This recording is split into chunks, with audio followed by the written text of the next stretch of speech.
जमन कहतानी आज जी।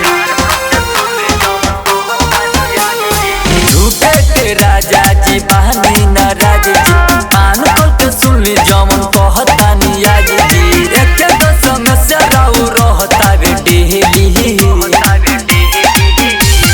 ढोड़िए प ढोड़िए प ढोड़िए प गया फोन पियाले, ढोड़िए प गया फोन पियाले, ढोड़िए प गया फोन पियाले।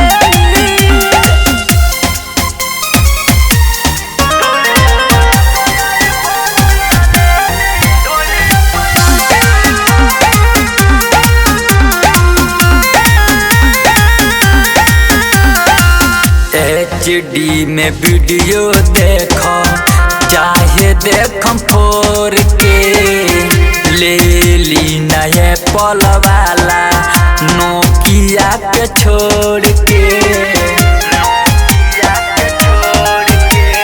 बदलता सगरो जमाना, रउआ रही गई पुराना। सब खाला मिठाई रौरा भेली,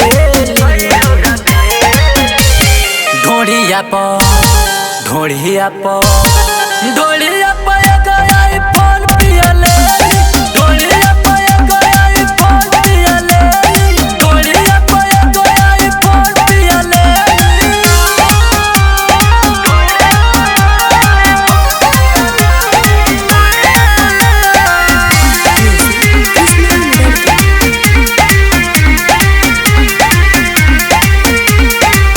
कहरी जानी न खड़ा रौरा बतिया के मानी, मनो जब दर्दी जानी एतना रौरा ठानी।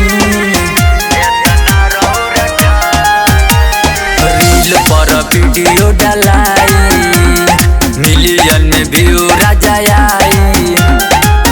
न तो कहीं हम जाइब अकेली, ढोड़िया प ढोड़िया प